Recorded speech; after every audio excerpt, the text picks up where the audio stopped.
I want to come out here today to note the State Department remains fully engaged across a broad range of matters, even as we tackle this global pandemic.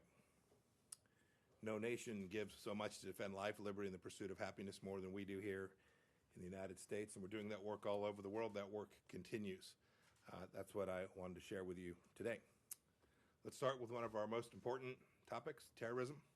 Today, the Department of State is announcing our intent to designate Amir Mohammed Saeed Abdulrahman al-Mualla, a specially designated global terrorist. He was previously active in al-Qaeda in Iraq and is known for torturing innocent Yazidi religious minorities. He was named the leader of ISIS after we killed Abu Bakr al-Baghdadi last year. We've destroyed the caliphate and we remain committed to ISIS's enduring defeat, no matter who they designate as their leader.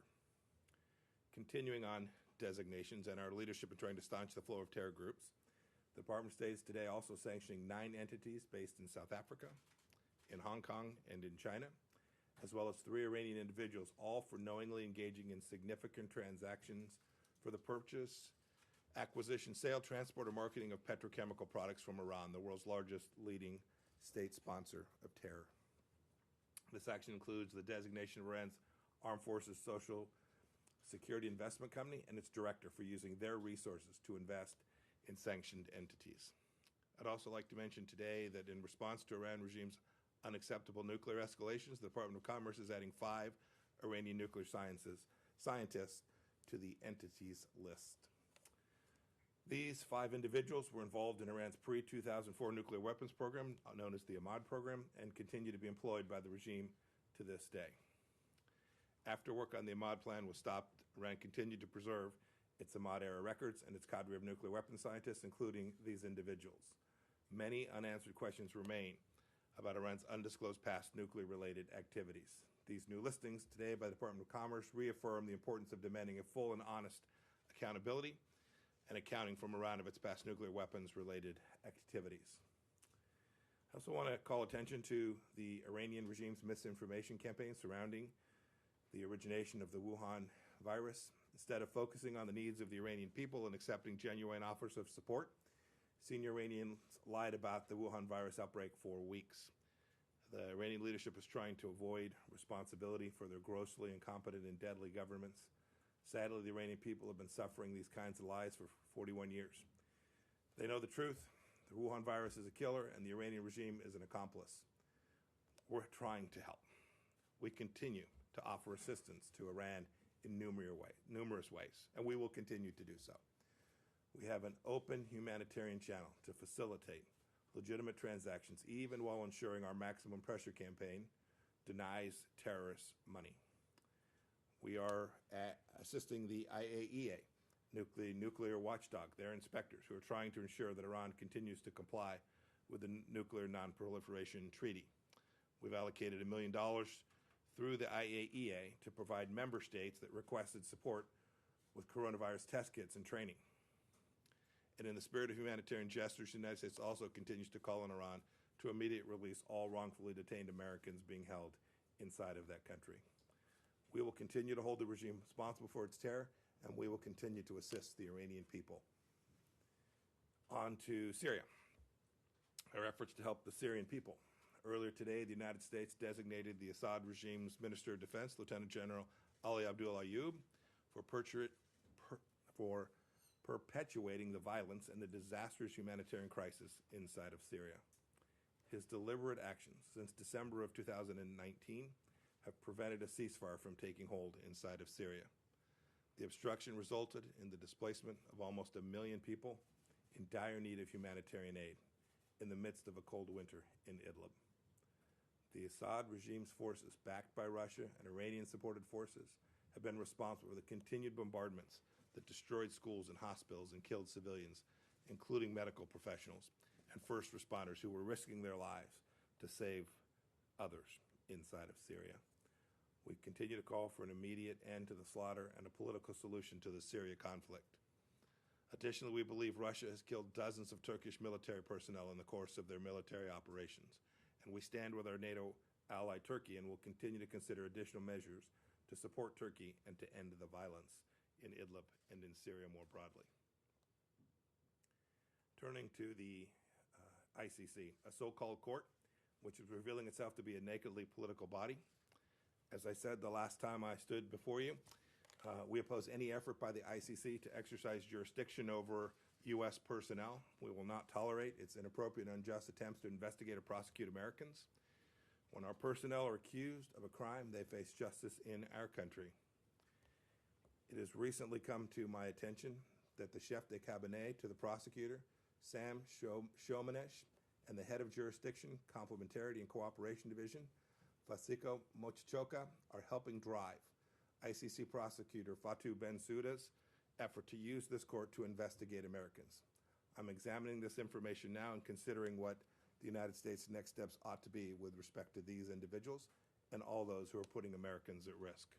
We want to identify those responsible for this partisan investigation and their family members who may want to travel to the United States or engage in activity that's inconsistent with making sure we protect Americans. This court, the ICC, is an embarrassment. We are exposing and confronting its abuses, and this is a true example of American leadership to ensure that multilateral institutions actually perform the missions for which they were designed. A quick note from South America, and then I'll take some questions.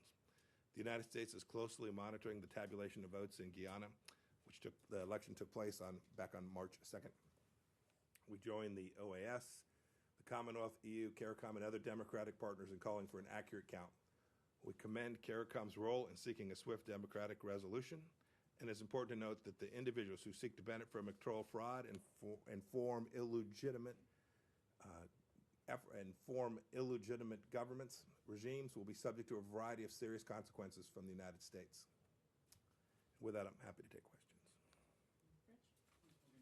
Hey, Mr. Secretary. Hello. I was wondering if you could give us a more specific sense on how coronavirus has affected the State Department, how many employees have been tested positive, quarantined, or teleworking.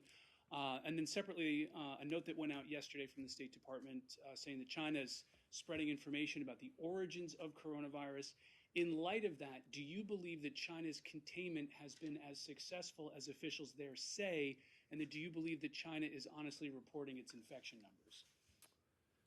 So with respect to the State Department, we're taking activities that have two objectives. First is to maintain our capability to deliver American diplomacy. We'll never sacrifice that capability. And second, we want to protect our workforce so that they can continue to do that. We've taken many measures. We've issued, I think it's now some 15 guidelines. We've limited travel. You've seen the work that we've done here. We'll continue to do that. We'll continue to take care of our team. We'll act in a way that's consistent with the CDC's guidelines. And the professional medical staff that works here at the State Department, who, by the way, has performed unbelievably. The work that our medical team has done, the work that we did to get Americans out of Wuhan, the work that we've done on these cruise ships to protect American lives is in the finest tradition of American diplomacy. It's truly some of the most amazing things I've seen State Department officers do during my time here as Secretary. I'm so proud of the way the team has performed there. And we have an obligation, therefore, to make sure and take care of them and all of our team, and we'll continue to do that. Your question about China, look, the disinformation campaign that they are waging is designed to shift responsibility. Now's not the time for recrimination. Now's the time to solve this global pandemic and work to take down risks to Americans and people all across the world. My team just got off the phone with our ambassador in Italy. The remarkable work our team's doing there to help the Italian people would make every American proud. We're doing this all across the world. There will come a day when we will go evaluate how the entire world responded. We know this much. We know that the first government to be aware of the Wuhan virus was the Chinese government. That imposes a special responsibility to raise the flag, to say, we have a problem. This is different and unique and presents risk. And it took an awful long time for the world to become aware of this risk that was sitting there, residing inside of China. We'll do the after action when the time is right. Every nation has a responsibility to share all of their data, all of their information in as timely and accurate fashion as they have the ability to do, not only because it's the right thing to do, because that's how you save lives, for your own people as well. The Chinese Communist Party had a responsibility to do this not only for Americans and Italians and South Koreans and Iranians who are now suffering, but for their own people as well. I was just going to ask, how do you think their response is now, currently? We're all working to solve the problem. first of all, how you're feeling. I feel great. And Not as good when I'm here with y'all, but the rest of the day I've been feeling fantastic. I'll try not to be offended, sir. I love you just as much as you love me. I do. I've been asked my questions now. I'd like to follow up on my colleague's question and ask if anyone in this building or in the diplomatic corps overseas has tested positive for the virus, what you're doing for those employees. And then at our embassies overseas, are we ramping up medical facilities? What is the plan to treat Americans in those countries since a lot of the flights have been canceled, the borders are closed? Are they getting sent testing kits? How is any of that working? And then I also have an Afghanistan question, but I can wait. So I don't want to spend too much time talking about the intricacies of what the State Department's doing. It is a rapidly evolving situation. I stay as current as I can on what our support team is doing for our team. State Department officials and every American should know we're going to do everything we can to take care of our team. We've had a couple of employees, you can count them on one hand, who have positive tests. We've handled those exactly the way we're asking every American to respond to those wherever they find themselves in the world. And I'm mindful, too, as we work to make sure that we're protecting our team, the State Department team, we have a responsibility to try and help American citizens wherever they are as well. So it's not just about our officers serving in these distant places, protecting themselves and our team, but making sure we're doing the right thing by the American people. You see our travel advisories as they go out, trying to make sure they're in step with the latest data sets we have in each, not only in each country, but in every province, county, township. So we're articulating them properly so that Americans make good decisions about whether they should or should not travel. We see in the guidance, it says, boy, if you don't have to go someplace, one ought not to. That's Mike's words, not the CDC's. American people should go read the actual guidance. But we're all being mindful. This is a time that every American has a responsibility to do the right thing for themselves, for their family, for those around them, and for the community writ large. We'll do that for our State Department officers, too. We'll do our best to make sure the State Department team, both here in Washington and around the world, is as safe as we can possibly make them, while we still recognize we've got a mission to accomplish as well. Francesco, sorry. Thank you, Mr. Secretary. You mentioned prisoners in Iran. A UK citizen was just temporarily released for 2 weeks, but Siamak Namazi, lawyer, said that he was denied medical follow. Do you have any indication that there is a possibility for a U.S. citizen to be released or fresh talks on prisoner swap? And do you have a U.S. own assessment on the death toll in Iran, as some exiled organizations mentioned more than 5,000 dead? And just, if I may, China has just announced that they will get the press card from several American journalists in the next 2 weeks. Do you have any reaction to that? So as for Iran, that's an excellent question. I don't talk about our efforts to get Americans home, what we're actually doing, but the family members of those that are being held, and frankly, that's for all Americans that are being wrongfully detained, should know we're working on this every day. We're aware of what Iran has been doing with some of the prisoners, given the outbreak of the Wuhan virus there. We're aware that they are thinking about whether to release them or not. Everyone should know that we're working it. We are communicating with them.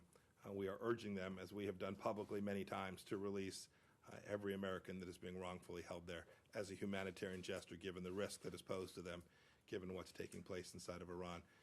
We use, for purposes of how many people have been impacted in Iran, we use the data set that is the global data set. It's a big number. It's a real concern. I spoke with the head of the World Health Organization just this morning, Dr. Tedros, where we talked expressly about Iran and how America might be able to help. We made a commitment to do everything we can to provide them with all that America can deliver for Iran. I hope they'll accept that offer. That alone will contribute to Iran being able to manage this problem set for the Iranian people. I hope they'll take us up on these humanitarian efforts, not only us, but countries all around the world who want to come help the Iranian people stay healthy and mitigate the risk that's there. Your third question was about the announcement that the Chinese Communist Party made today. Two things to say about that. First, in their statement, they suggested somehow that the actions that we had taken here in America prompted this. This isn't apples to apples. You all know the press freedoms you have. We're just joking about them, right? You all get to ask me whatever question you want, and I give you the answer. We know that that kind of freedom doesn't exist inside of China. Indeed, the Chinese will tell you that they want more information, people to know more about their country, and yet they continue to take actions like the one you see today, where they deny the world the capacity to know what's really going on inside of their country. The individuals that we identified a few weeks back were not media that were acting here freely. They were part of Chinese propaganda outlets. We'd identified these as foreign missions under American law. These aren't apples to apples in any respect, and I regret China's decision today to further foreclose the world's ability to conduct the free press operations that, frankly, would be really good for the Chinese people. Really good for the Chinese people in these incredibly challenging global times where more information, more transparency are what will save lives. This is unfortunate. We just saw it. I hope they'll reconsider. I'm sorry, sir. Great. Thank you all.